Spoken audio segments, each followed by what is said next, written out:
Everybody to the World of Ability Podcast Network. My name is Emily Gilmer, and excited to bring you another episode of the Aspie Bridge Show with Suzanne Plumley about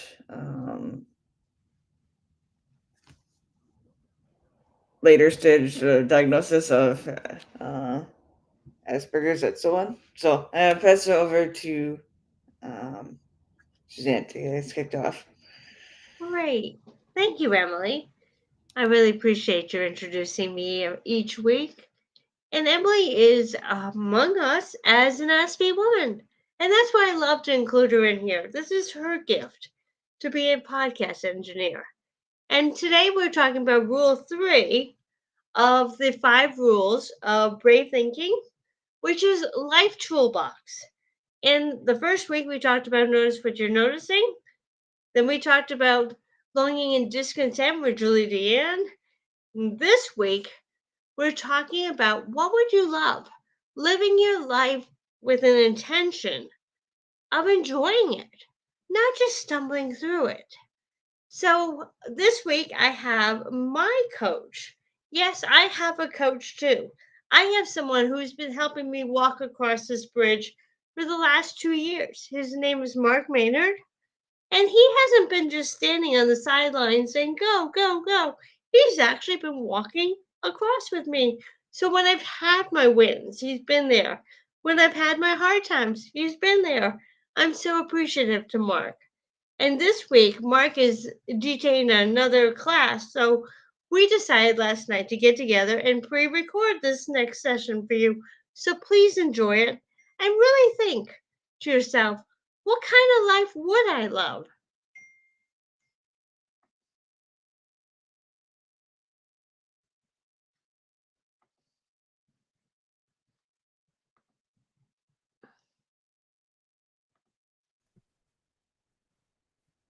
Hello, Aspie friends and Aspie women. Thank you for coming back to the Aspie Bridge Show. With all the awesome people that Aspies are out on the internet, especially YouTube, who are telling you what autism is, you don't need another woman to tell you what the traits are. There are people like Paul Micallef in Australia and Sam Stein in the Netherlands and Sandra Hendricks, Sarah Hendricks in the UK, as well as Temple Grandin and all the wonderful US Aspie women who are telling you what the traits of autism is. You don't need another person to tell you what the traits are. Instead, the mission of the Aspie Bridge is to provide the resources, the bridge builders, my dear friends who are coaches, who are going to serve as your resources to help you go back into society, knowing that you have resources. You don't have to depend on SSI or SSDI because these wonderful people are there to lend you some information and just be your backup support for when you go back into society. Now, today, I want to introduce you to a dear friend of mine that I've known for a while.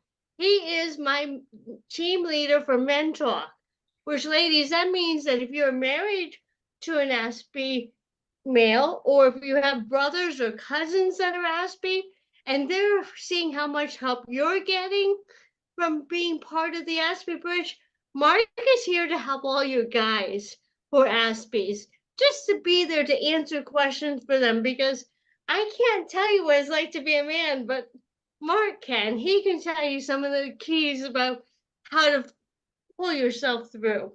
So, without further ado, Mark, would you like to give a few words about the Aspie Bridge and what it means to you and how you feel you can help? Absolutely. Thank you very much, Suzanne. So thank you for welcoming me here. I'm so happy to be here with you and all your viewers, as well as the community you serve. And I'm very, very excited to be part of this project to assist in any way possible. As a lot of us know, no matter what your background or what you're dealing with, all of us could use a little more support and guidance and understanding. And I think that's really what makes communities stronger and better as we go along, is the willingness for each other to serve each other and help each other. So my personal experiences in life have been incredibly challenging as a child, and I was raised by 4 women. I had a mom and 3 sisters, and my dad did pretty much all of the work, so he was out of the home.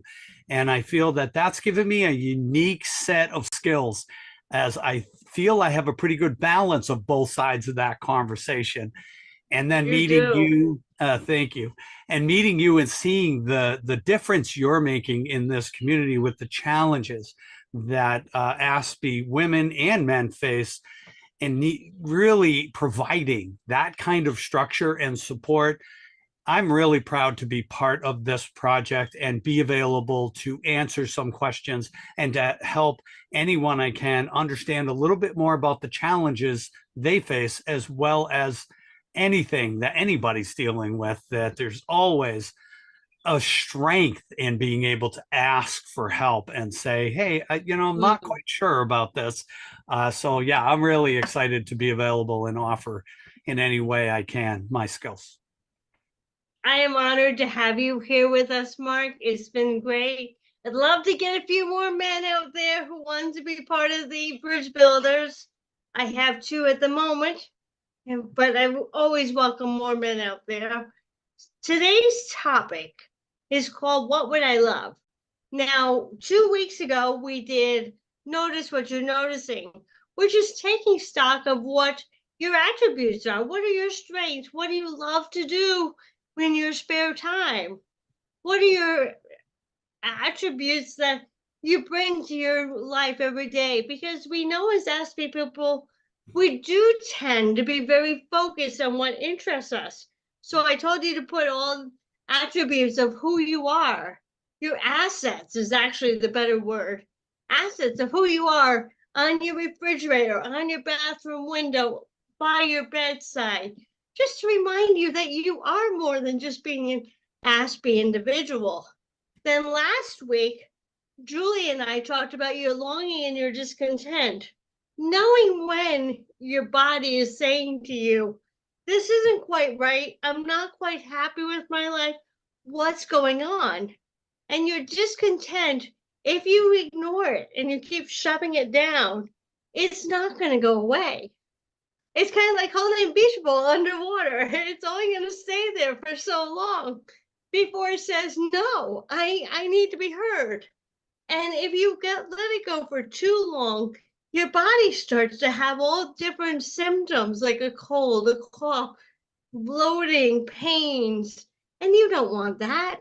But it is a good indicator that your life isn't quite where it needs to go. Then your longing is, where do you want to go? Which leads perfectly into this week, which is, what would I love? Now, I have to tell you, Mark and I are both coaches of the same organization. And this is part of what we are taught, which is to look to a vision in the future of what do we want to see in our life, instead of looking at the past. So Mark, can you go ahead and share? Wait, before I do that, let me tell you, if you're having trouble following this graph that we're going to show, think of your stovetop.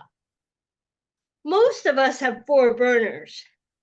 And there's always a go-to burner. Like for me, when I want to boil a pot of water, I always go to the closest left stovetop. For some reason, every time I go, it's there's the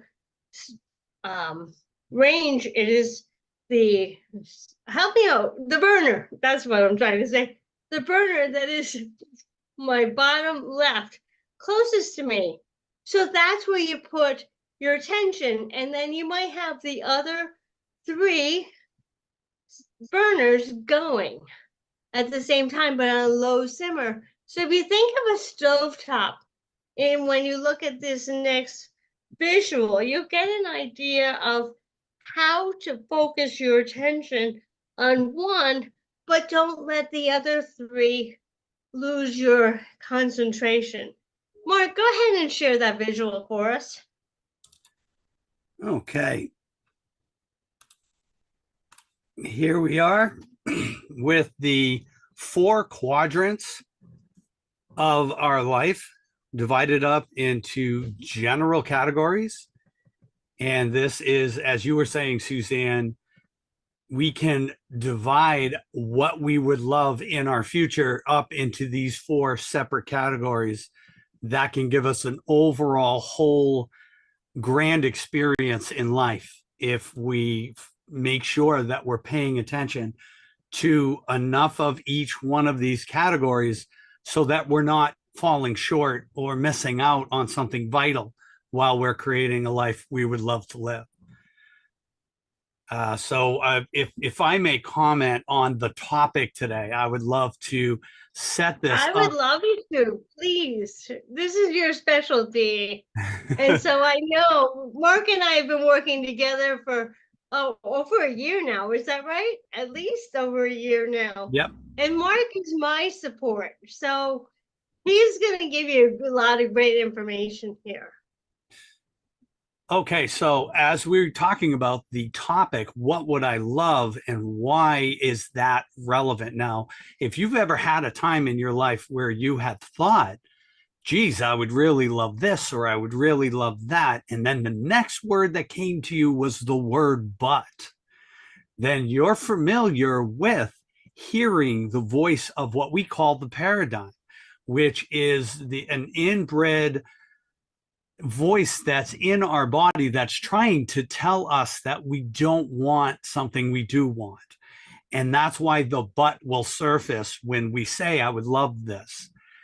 I would really love to have more health and well-being. However, up until now, I haven't experienced that in my life because of these things. And we may start to bring other conversation in because I'm dealing with this and I have this surfacing and I have pain, I have discomfort, I have things that are blocking me from feeling like I have a healthy and well-being life. So I want to if I can add in one quick thing. Yeah. Like for instance, with what Mark's talking about, for a long time, would you say, Mark, I've been looking at the relationships quadrant of my life? I would say, yeah, I would say that's on your front burner at the moment, now that you mention it. Now, on the other front burner, it's my time and money freedom. It didn't used to be there. It used to be on a back burner. But all of a sudden, with this longing and discontent, I'm like, whoa, wait a minute. I don't have the time and money freedom I'd like to have.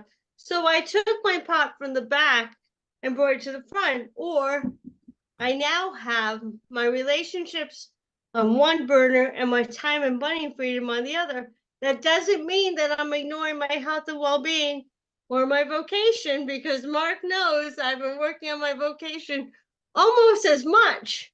So this is why you don't ever want to take a dream off the oven or off the stove, just like you don't want to take a dream out of your life. Go ahead, Mark.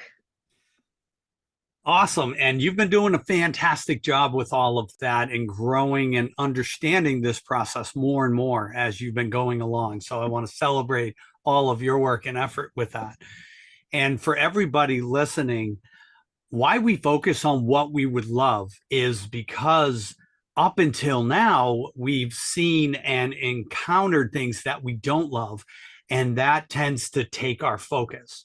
So if you could imagine that you're making dinner, it would be like adding a piece to that dinner that nobody wants, including yourself, and putting it on the stove and making it anyway.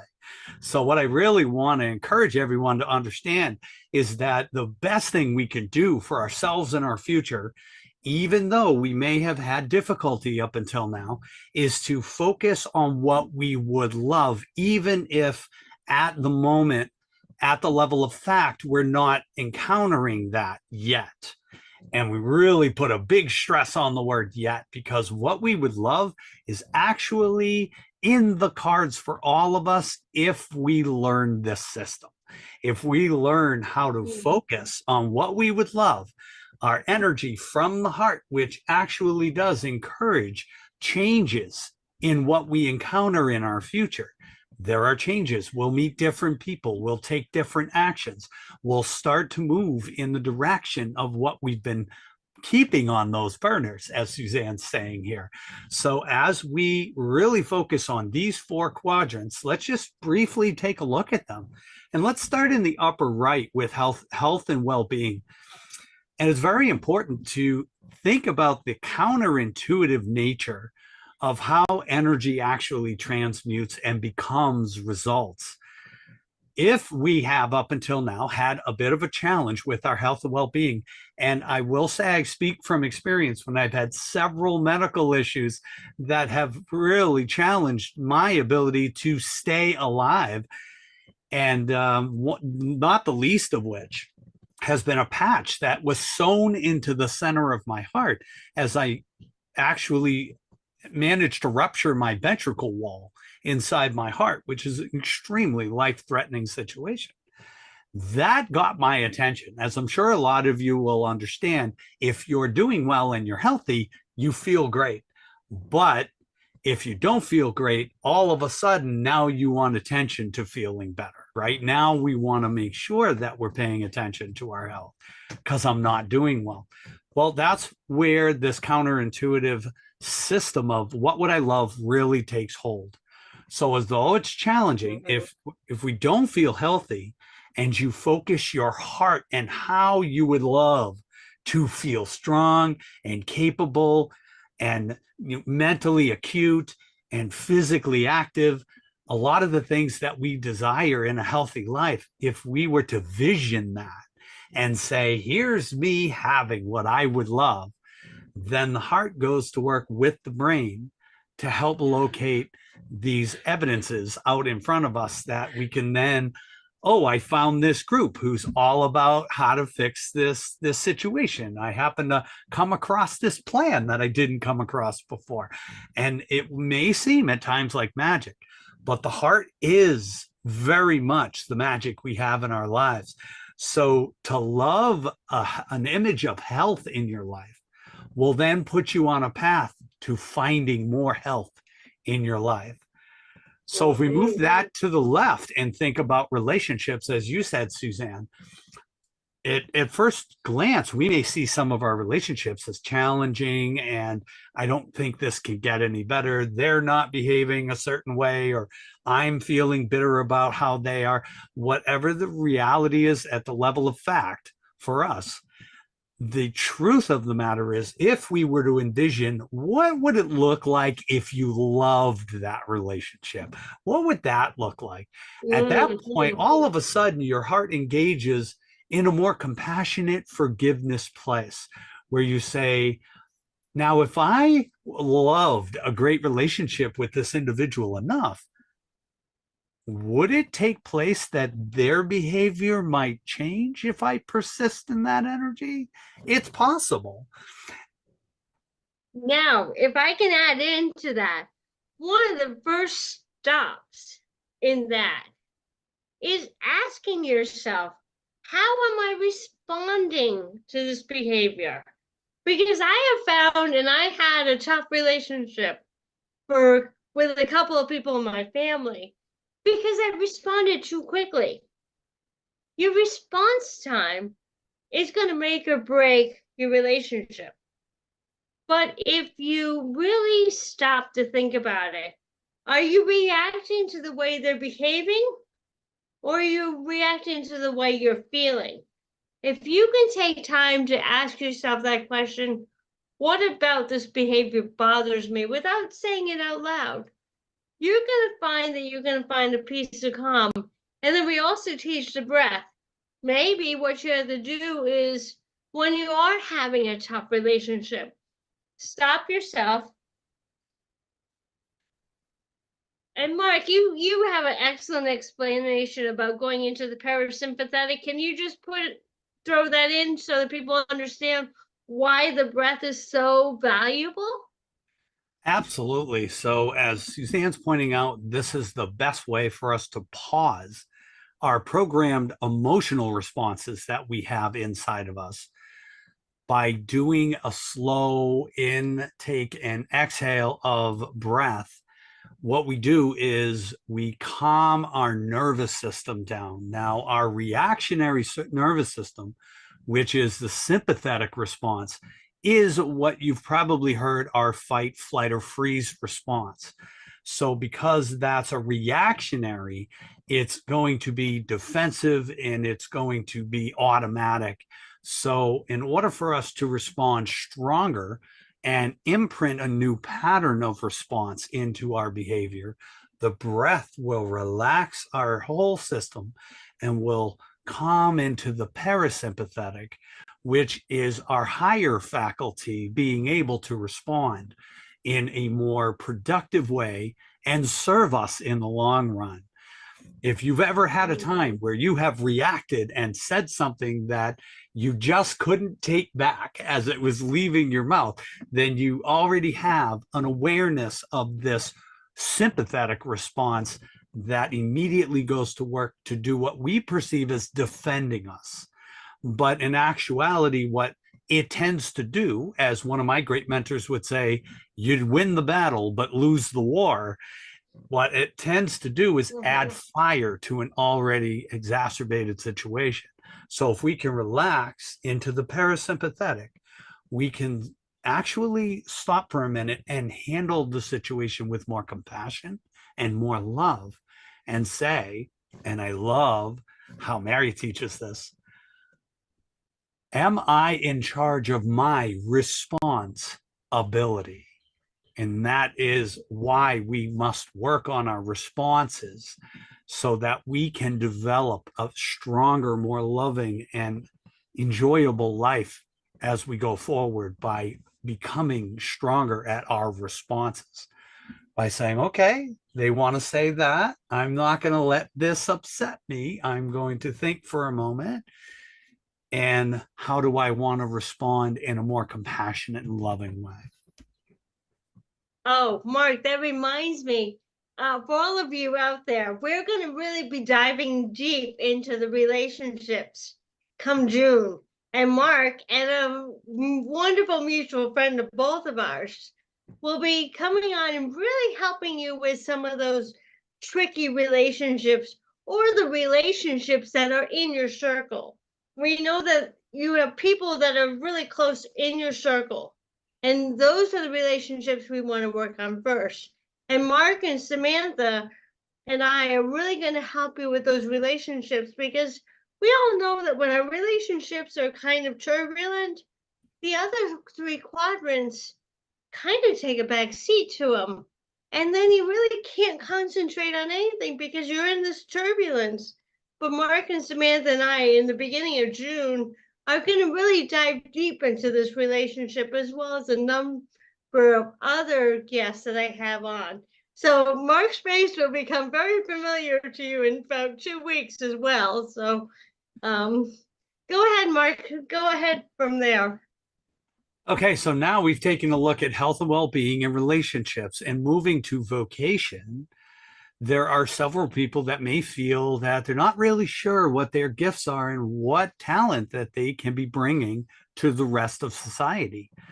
But my research and experience have led me to a firm belief that every single soul on the planet is gifted with brilliant talent and ability, greatness buried inside, as they were brought here with that greatness. So if you know what it is that you would love to do, as Suzanne's following her passion and path, then you get to really pour your energy, heart, and love into finding new ways to express that, how to level up what it is you do and really give people an experience that they'll never forget.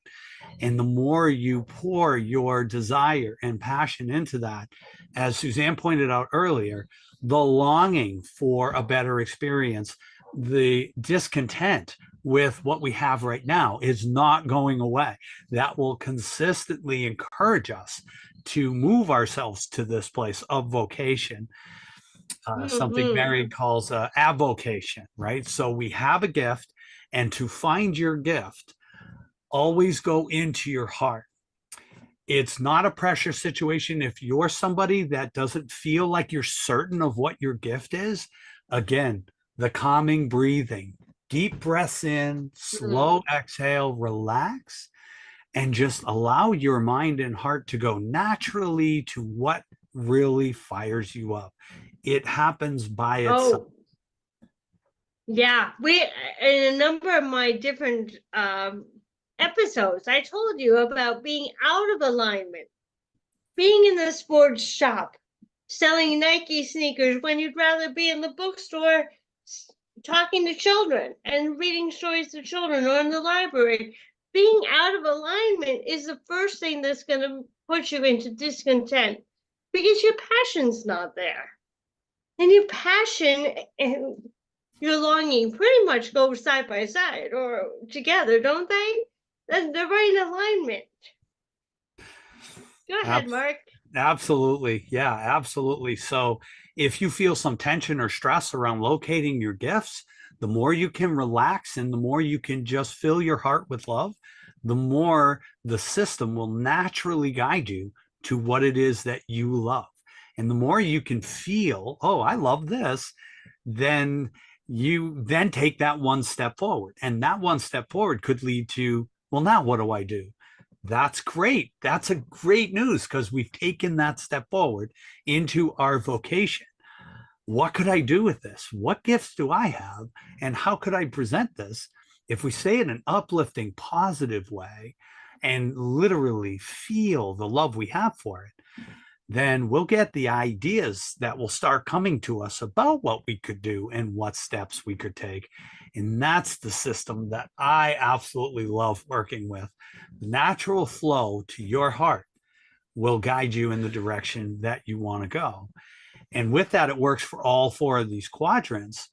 The last one may be the most challenging for you. It may not, but if it is, time and money freedom points out one thing that a lot of individuals in the world, not just the Aspie community, but it's common in the Aspie community, is that time and money freedom, if that's a limit and lack at the level of fact, if we're experiencing that up until now, then we may take that as a self-judgment, and that could dial back our own self-love.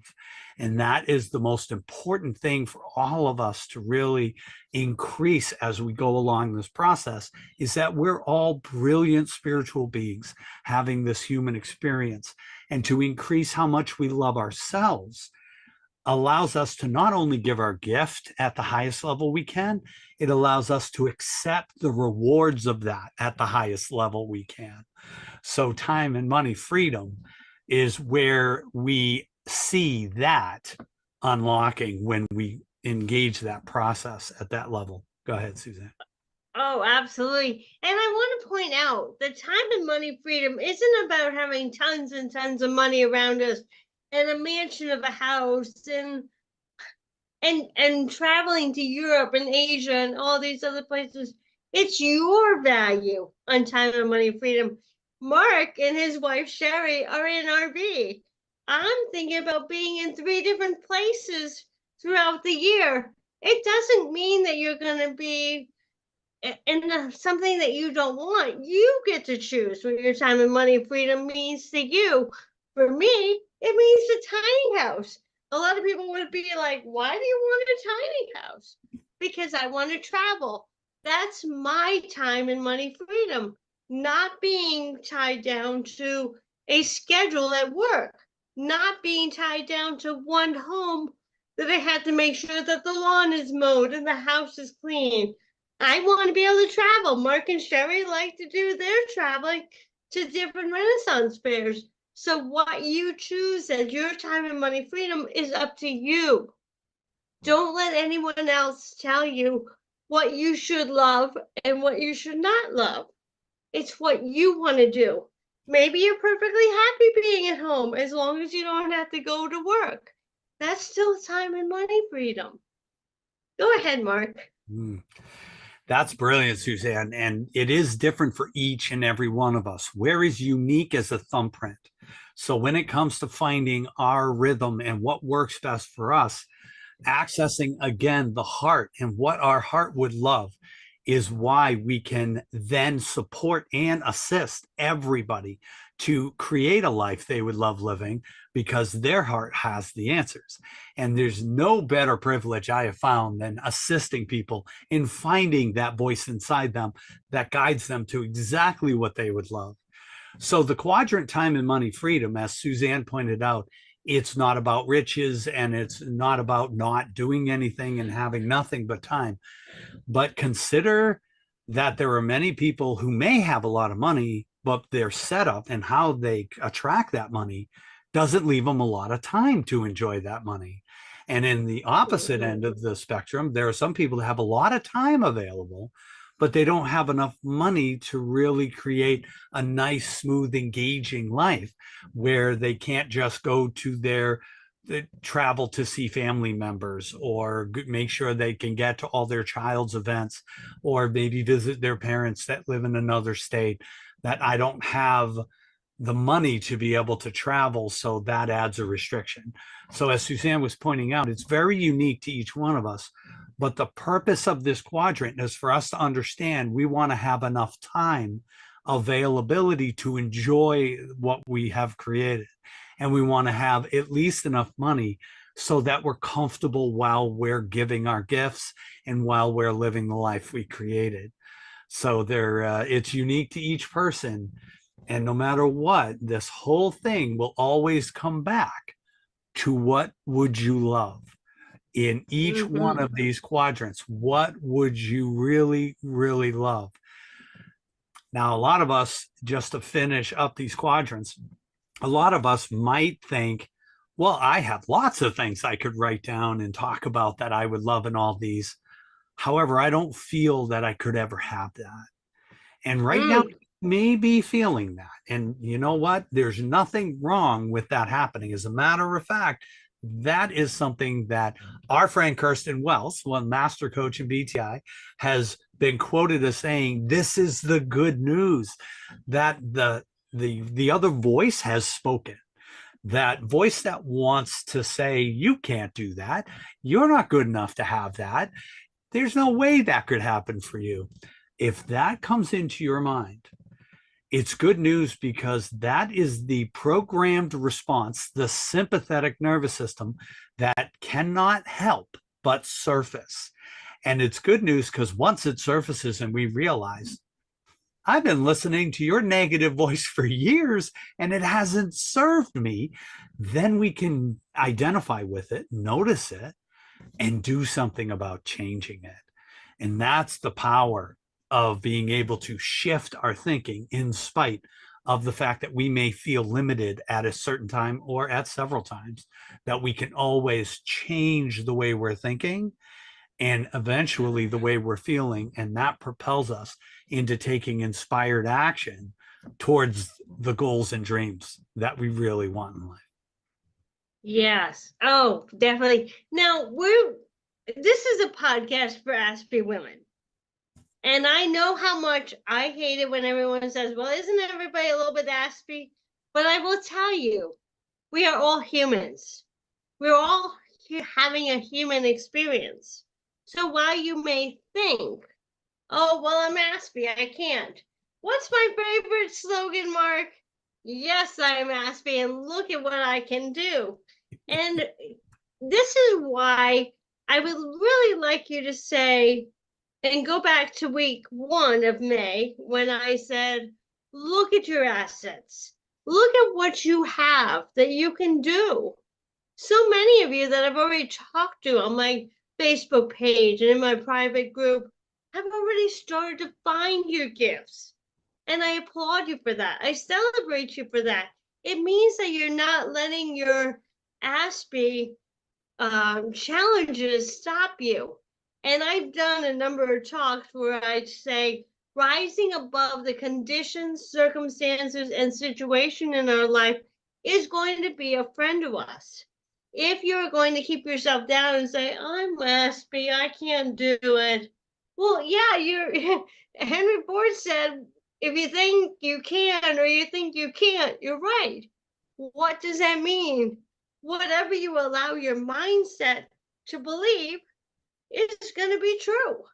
So if you say, I'm Aspie, I'll never get a job, I'll never get enough money, I'll never have a boyfriend, I'll never do well because I have so many aches and pains, forget about a job, I can't keep one. Well, you're right. Henry Ford said, if you think you can or you think you can't, you're right. And isn't that true, Mark? Yeah, actually, what I would love to say about this, and I was so inspired to bring up a very inspiring part of a movie that I really enjoyed. It's at the end of the movie. The point is the speech that a character gives at the end. And it's the second movie of a 3-movie trilogy. So they're really being under the gun. It's an adventure movie, and they're being forced to their limits. So it almost feels like there's nothing they can do. And when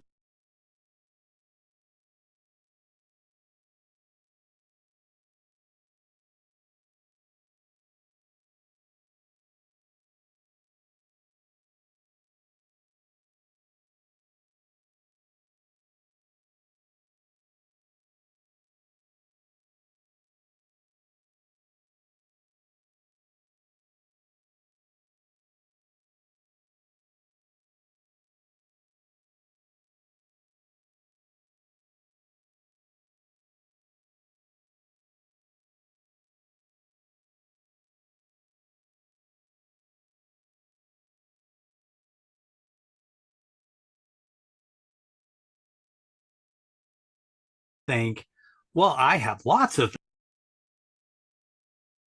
About a job, I can't keep one.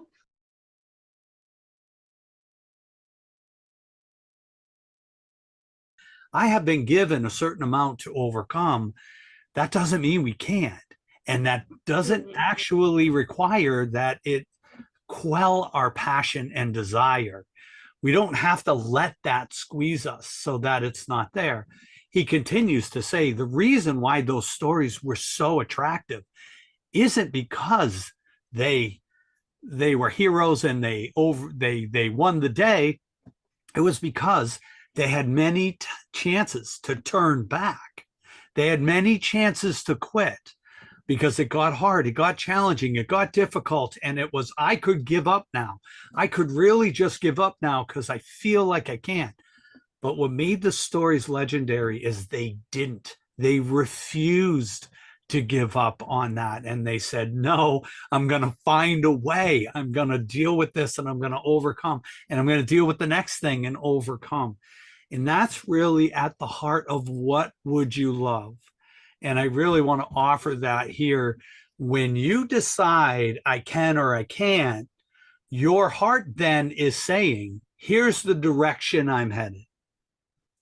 So I would love for you to think about that right now when you think about, I would really love all these things. And if the but comes up, but I don't know how I would do this. I don't know how I would get this. Where would the support be for that? Where would the money come from for that? Again, one of my early mentors said, the money's going to come from where it is right now. And there's no way to really tell how this exchange works. But I encourage all of you to consider, when you're faced with what I would love versus I don't know if I could do it, wouldn't you rather be in the passion and expanse of saying I can and go after the challenge rather than just sit down and say it's not possible, not knowing if it is? So consider. Oh, yeah. I mean, look at the fact, Mark, that I started this podcast. And people are like, well, autistic people can't communicate. I had the passion to help all of you. I had the passion to say, wow, my life turned around by getting support, by getting help, by stepping up and saying, what about me? I want some help. And so, yeah, you can choose to be alone. You can choose to get SSI. You can choose to get SSDI. And you can choose to stay in your house. Or you can choose to go on to aspiebridgebuilders.com, sign yourself up. You will get 8 bridge builders like Mark and 7 others for free. You get 2 hours with each bridge builder, providing you put in the work. You can't expect us to do all the work. I'm your torchbearer, and the reason I'm your torchbearer is I have reached out to Mark and say, Mark, I don't want to live a life I don't like. I want to live a life I love. So I reached out to Mark, and he's been my support system, as well as BTI and all of the people there. And you can reach out for help too. You don't have to go it alone. I have created these bridge builders because I got upset that when I looked at a conference and they said your resources are government aid. And I'm like, wait a minute, that doesn't make a lot of sense. How can government aid give me a life I would love? How can government aid solve all my money and time freedom? How can government aid help me find a job that I would love? And how can government aid take care of my medical issues? Sure, you can get a medical card. But are you going to be any further than you were before? That's why I created the Aspie Bridge. That's why I created Bridge Builders. I want to show you, just like I have found. I have a lot of friends, and they're very supportive. Now, you can expect that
about finding out what you would love. The end of our video basically is a sum up of what Mark and I have been talking about all along. You can choose to live with life coming at you, or you can choose to take action, take control of your life. And that is what has helped me to live a life I would love. Now, next week, we're going to talk about a new tool that you may not have ever heard before, but it's something that means near and dear to me. And I've been celebrated for this because I didn't sit back and watch TV. I took action, and action is the very first step of moving toward a life you love. That tool is called Do What You Can from Where You Are with What You Have. And that just means start making decisions about what's in your heart. Start making decisions about where you would like to live, but what kind of work you want to do. And doing what you have is taking the resources, such as the bridge builders and anything that's already in your life, and moving forward. We're also going to talk about the very last rule, because we are running out of Tuesdays in May. And the very last rule is creating a list of action steps and scheduling them so that you are held accountable to yourself. Sure, you're not required to take action steps. You can go about your life exactly as it is right now. But if you take those action steps and you serve them and you follow through, you will find that your life is going to turn out a lot differently than you ever thought. And at that, I would like to say thank you for coming to the Aspie Bridge. We look forward to seeing you next week with another bridge builder to help me talk about the last two tools in the toolbox. So I want to thank you for coming to the Aspie Bridge. I apologize for the technology difficulties that we had in the middle, but I don't think that you missed very much. And Mark will be back on the first Tuesday in June so that we can start to dive into relationships. Now, we've already done the vocation part, if you remember. We're going to do the relationships. And then after the relationships, we're going to go into the time and money freedom. And in August, we're going to put a lot of attention on the health and well-being part. Because when you can make sure that your body is well tuned, all of these other quadrants are going to really work out. All your other dreams will come to be. But let's make sure that each one of these four quadrants get your attention. And then you'll have the motivation to make sure your body is ready to go after it. So I want to thank you very much for coming to the Aspie Bridge, and I look forward to you next week. Thank you so much. Have a great day.